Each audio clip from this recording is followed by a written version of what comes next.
In order to be successful, it's 20% skill set and it's actually 80% mindset or head work or psychology. So you can do all the courses you want, but unless you take your knowledge and have an action plan, you're not going to change your life. So if we all keep on the same trajectory where we are, working a regular job, not investing in ourselves or our future will look the same as it looked yesterday. You're listening to the She Renovates podcast.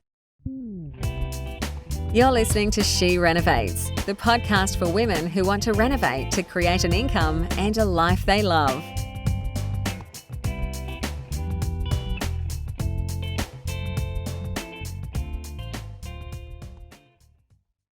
What I would like you to do is just to give everyone some of your background, because Yes. I think you have a great story around, taking control of your life with property and renovating. I know not every project was a renovation, or were they?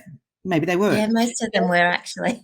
Yeah, and how you got to be where you are now. Yeah, fantastic. Thank you so much. Basically, I went to uni, I became a nurse, and I got working, and then realized that I needed to be home to support my family. We lived all around Australia with my husband's work in mining. And so I was at home and I actually got quite bored and I needed something to do. So I went to a seminar and I learned about this concept of positive cash flow property. And I went, right, that's what I'm going to do. So I just poured all my time and energy into learning. I got myself a mentor and we started at that time we did 4 projects in 2 years, which was with 3 young children and one was still in nappies. So I really wanted to make a difference to my own family's future and to bring an income that I could do whilst being mum. Awesome.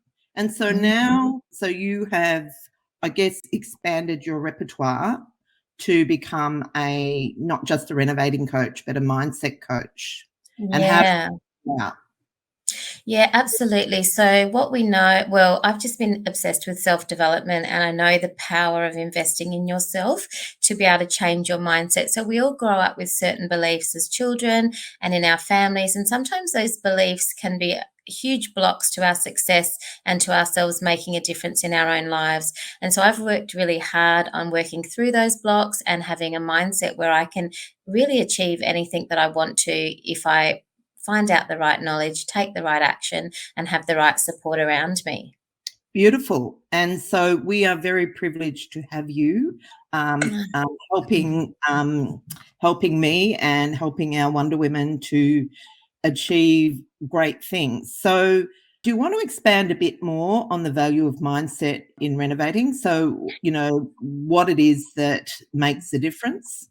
Yeah, absolutely. So what we know is that in order to be successful, it's 20% skill set and it's actually 80% mindset or head work or psychology.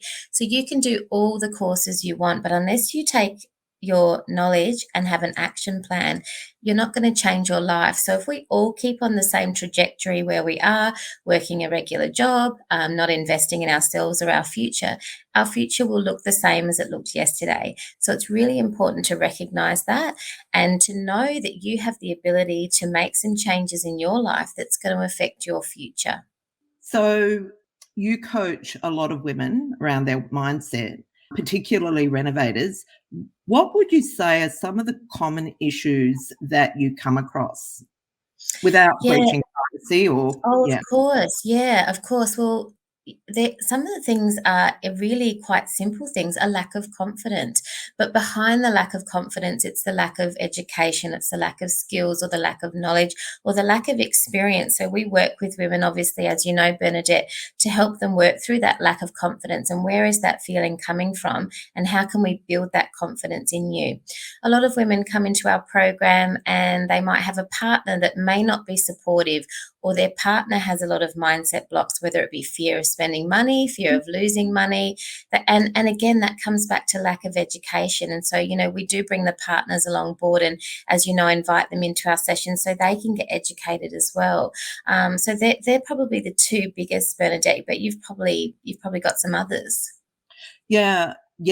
I think that fear of losing money is definitely a big one. And I know I wrote about this recently. My mum used to have a saying, when you're thinking about doing something that was a challenge out of your comfort zone, to that there is no shame in going broke, and just get on and do your best. And I think, like, if you were to articulate that in another way, it's like being okay with the fact that it may not go okay and it may have a negative outcome. And that actually gives you the motivation to move forward, because you've taken away that negative thing that's been niggling away in your mind. And incidentally, we've never had that bad thing happen, but I just think that really coming to terms with how would you cope if things didn't go right is a really great way of dealing with the limitations that can put on you. Yeah, absolutely. And, I would reiterate that success begins at the end of your comfort zone. So it's a matter of getting comfortable with getting comfortable with feeling uncomfortable. And that is a really powerful tool, because it's very easy for us to go straight to our stress response, straight to I can't handle it, straight to overwhelm. Whereas we teach our women techniques, meditation, practicing gratitude, you can do journaling, many, many techniques you can use to bring yourself back, to ground yourself, and to focus on what you need to do. Many of us, myself included, we waste energy on the stress response and worrying about what might happen. But imagine if we put all that energy into worrying about what can happen and taking the action and the steps to get there. It's really, really powerful, and it's life-changing. Absolutely. And once you get into the right mindset, the manifestation kicks in. So if you Yeah. start, creating a space for good things to happen, then more often than not they do. Now, you and I were talking this morning about how when women make mistakes, often we beat ourselves up incredibly. And like we were talking about how and this is not a conversation about, men against women. It's just an observation. An observation. Yeah. Yeah. It often, like with men, particularly in business, if something doesn't go to plan and they might lose money, they seem quite okay, mostly quite okay to just, tick it up to experience and just move on. Oh, that didn't work.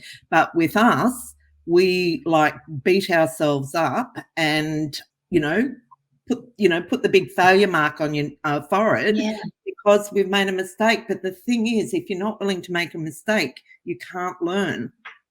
Correct. I think women often have the cloud of perfectionism above them right about here. They feel they need to do everything in the home. They need to do everything to look after their children and husbands. And if they go out and do projects, everything has to be perfect. They put so much pressure.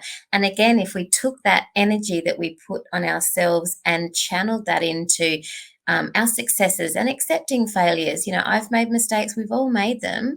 If we can channel that energy and redirect it, and it's really about, and I've spoken many times with our women about changing that record in your head. So really focusing on what you can do and what you're good at, and pummeling your energy into that, and using your team around you to support you with the things that you may not be as skilled at. That's a really powerful tool. It is. And then we get into the whole thing about delegation, but we won't go there because I'm not very good at it. It's interesting. So I'm just watching the comments. So Sherry said she's talking about especially a person who grew up in severe poverty being concerned about losing money. Yeah, look, absolutely. And we've had some beautiful stories in our community of women who have been in that boat. And so, there's many ways you can look at it, and we probably need a longer session to unpack that mindset. But, when you do have money, you can, and Bernadette is a beautiful example of that, you can contribute to helping others. So in our program, we give phones to women knitting in India. That's their business, so they can continue their business. Bernadette's done projects and donated money to Hands Across the Water, which I believe is in Thailand. So, if you flip the coin on the other side, you can actually, if you can create money, you can increase your giving back to society and helping other people. We have women in our community who are strongly passionate about helping women who are homeless and creating affordable accommodation. So if we stay in the poverty mindset, and if we stay not being able to support ourselves and our family, then we can't go on and do those other things. And indeed, for myself, being able to give back and to coach and support other women and be a part of this beautiful community is a real blessing. Absolutely. And once again, I'm following along with the comments. As Sherry's saying, not so much one time out of several, but the first time it would be scary. And that's absolutely right. I do find that women on their first project, that's sort of the hurdle that you need to get over. Once you get over that first one and you've got a bit of confidence around what you're doing, then you can, it makes it easier moving on. And yeah, I would definitely agree with that. Yeah, we definitely have women, and that's why they come to our community, because we're a supportive community. We are mostly women, and we understand that renovating is not just about the renovation. We've got lives outside of renovation, and we've got other stresses in our lives, and so it's supporting women through that. And the beauty of coming into our community is when you do your first project, you can run absolutely everything by us, and we'll, ask about taps and ask about paint colours, and you'll have a whole community of women supporting you and helping you make those decisions when you're not sure, until you're ready to make them yourselves. Absolutely. So let's talk about what the plan would be in order to impact your mindset. So I entitled this episode, How to Shift Your Mindset to Be a Successful Renovator. So what does that plan look like?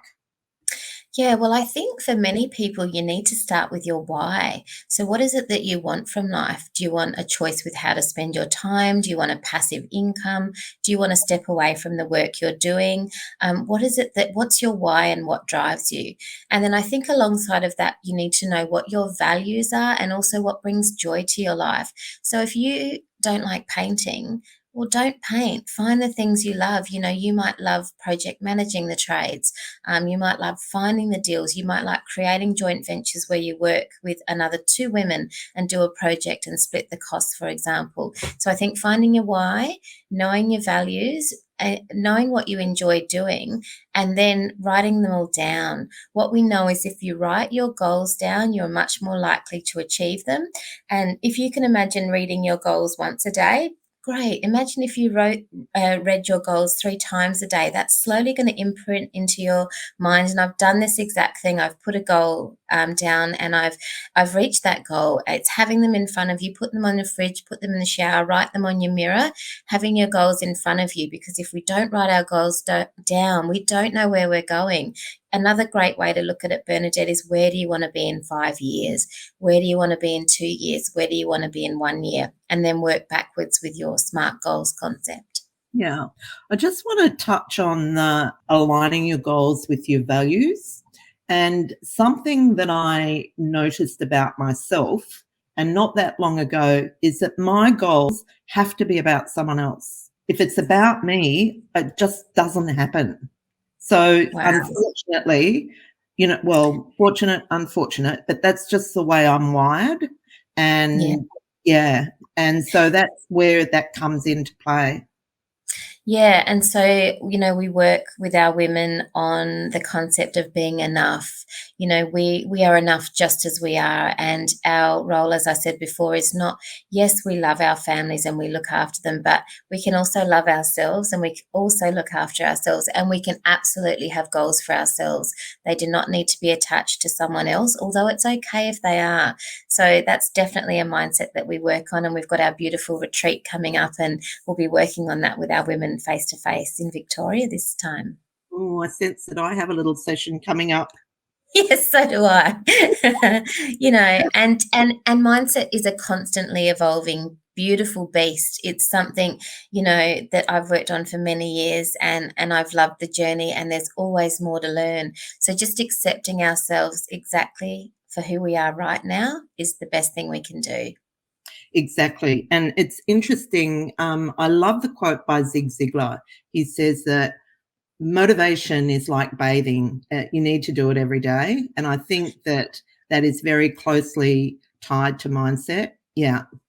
Yeah, absolutely. I think, the important point to make is mindset needs work as well. So we work on our renovation process, but we also work on our mindset. That does take time and energy, but the rewards are bountiful and endless. Imagine realizing for the first time that you don't have to look after everyone else, that you can actually look after yourself.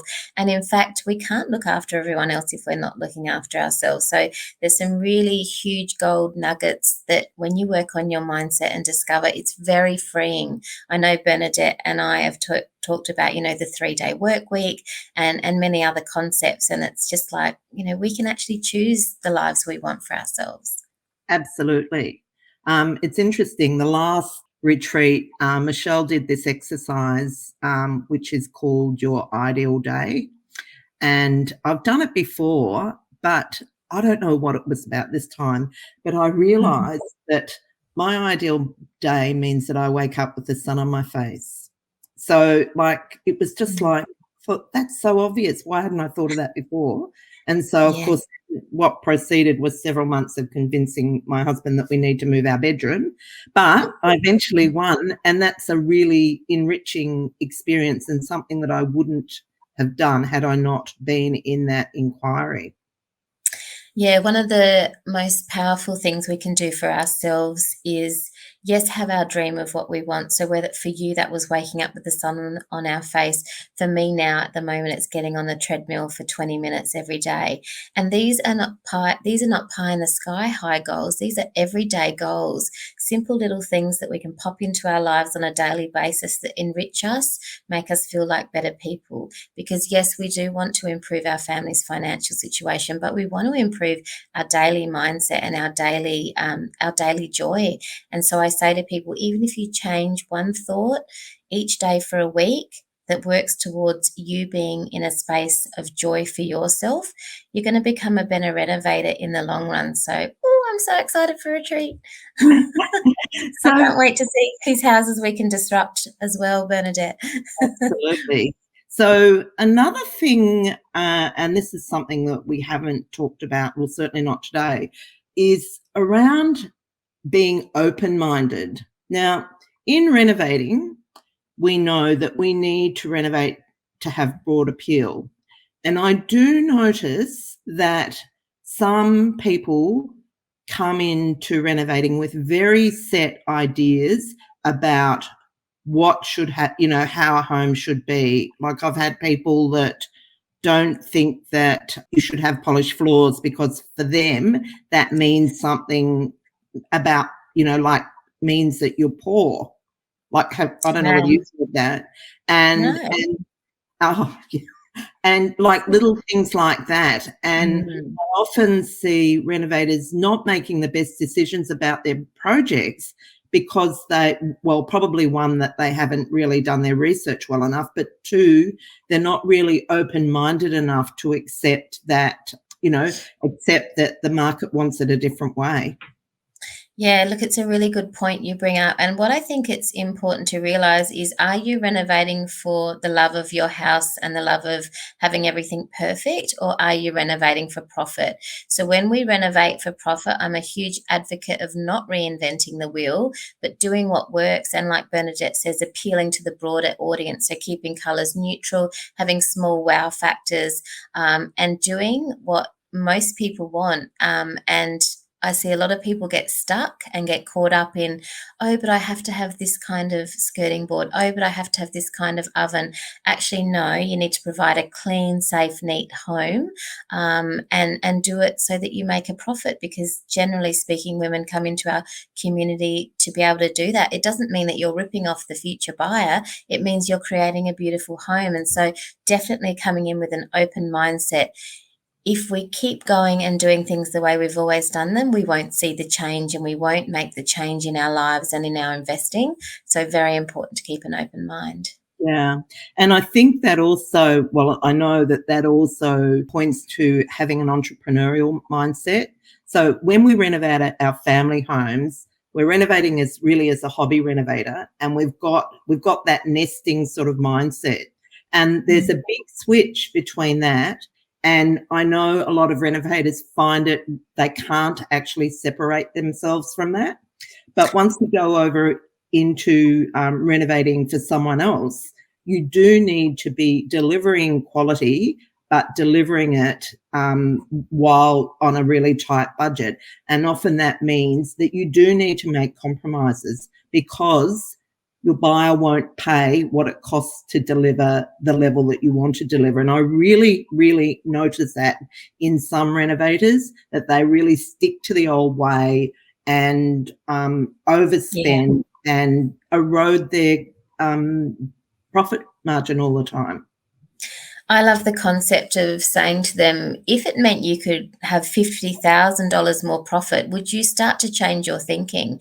And I think that's really powerful because, yes, it's really easy to spend a lot of money doing a renovation. Anyone can spend a lot of money. What is challenging is to produce a quality project on a budget and to know where to cut back. And of course, that's what we teach our women in our course. Yeah, absolutely. And so how are we going with our action plan? We've talked about having goals and knowing your why. What's next?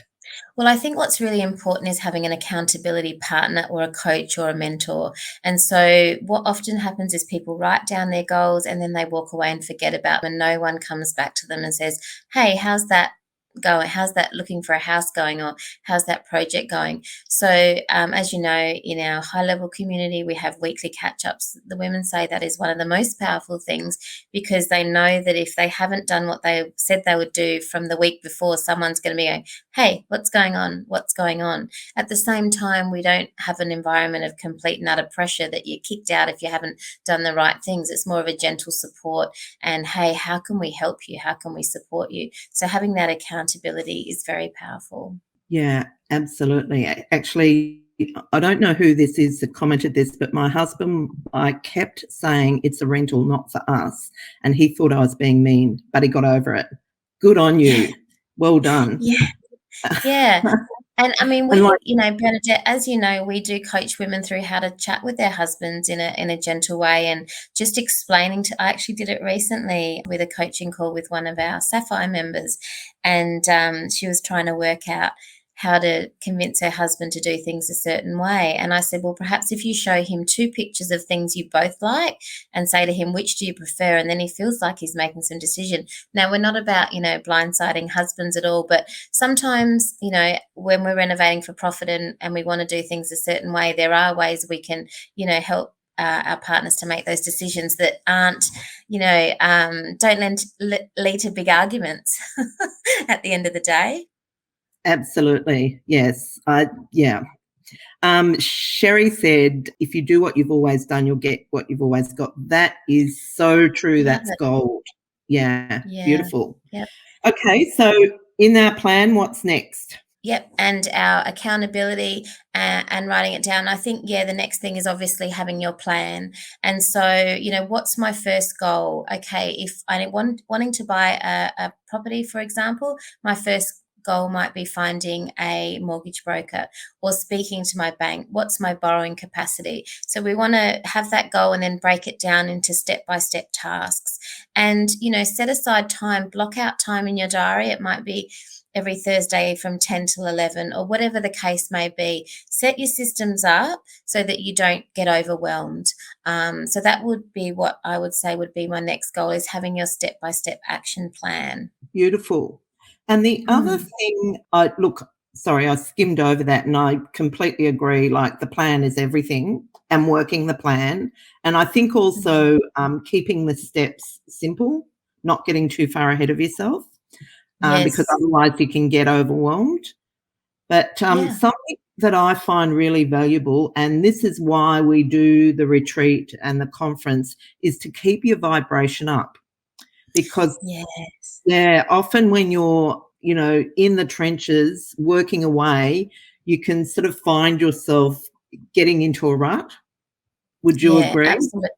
Yes, absolutely. So, prior to joining, getting my own mentoring, my own support, which Bernadette and I both do still continue to do on our own journeys, it can be a very lonely journey. It's often you and the trades. And if you're not surrounded by a community of women or other people that are interested in the same thing as you, it can be very lonely. And so absolutely being a part of a community, talking to your friends, catching up with people face to face, which has been a challenge, over the last couple of years, is really important to keeping your vibration high and to keep going. But on the flip side, it's also okay to take time out to rest and to recharge. Burnout is a real thing in life in general, and in renovating as well. And so having that, self-care that you fall back on, it's okay to take time out and rest and then get going again. Exactly. And I just thought of another thing that definitely pops up for me, and I know it pops up for some of our women, is that mindset, am I too old to be doing this? So this morning I did a call with a lovely lady over 60, and I said to her, we have women in our program that over 40, let's put it that way. And absolutely, often in these years is when women have the time, their kids have left home, they've moved out, women have got the freedom and the time to take action. I have spoken to women who have said to me, I have been wanting to do this for 20 years, and that blows me away, but it also excites me because, they're a creator. They love a challenge. They love being stimulated intellectually. And so coming into the space of renovation, starting to work on their own home or working with other women on a project is like very freeing and liberating for them. Age is just a number. Absolutely. Do you think we've done justice to the topic? Yes, absolutely. I mean, there's always more to learn, but I think we've covered it off well today, and I really hope that all the listeners out there have got some gold nuggets to take away from today. Oh, Michelle, you are such a delightful guest. I just love listening to your voice. It's very melodious. And so for anyone that's interested in exploring our Wonder Women program, the doors are open at the moment until Sunday. We've been running a workshop called Women in Renovating, really focusing on how to get going. And a lot of the things that we've talked about today, we have covered in there. So if you would like to, if you're not already, I know we're streaming this into that group, but if you're not already in that group, come over and at least watch the replays. And so I think we will head off. As Michelle mentioned, we're getting ready for retreat, which is so exciting. So we're having a much longer retreat this year, and we are going to Hepburn Springs, and that we will all come out of that absolutely on fire and motivated and charged up and high vibrations. So that'll be a lot of fun. Okay, well, thank you. And I know a lot of people on viewing today will be joining us there. So we're really looking forward to spending that week with you. So on that note, I'm going to wind it up and thank our delightful guest, Michelle, and we'll see you all next week. I'd really love your feedback on whether you like how you like this being streamed into the group, whether that's something we should continue to do. And that's it. So see you later. Bye, Bernadette. Thanks, everyone. Bye. If you want to meet up with a group of savvy renovating, I shouldn't say it's all women because it's not, savvy renovators, I'll say, come over and join She Renovates. It's completely free Facebook group, and it is growing at the rate of knots. We hit 1,000 members just recently, and now it seems to have picked up momentum. And so they are all savvy renovating women and men that are working their little hearts out to live a better life through renovating. Join if you're not already a member, and then ask, comment, and do whatever you would like to do in order to further your renovation journey. And that's it for me today, so I'll see you next week. This is the She Renovates podcast. To discover how to harness the power of renovating, check out theschoolofrenovating.com.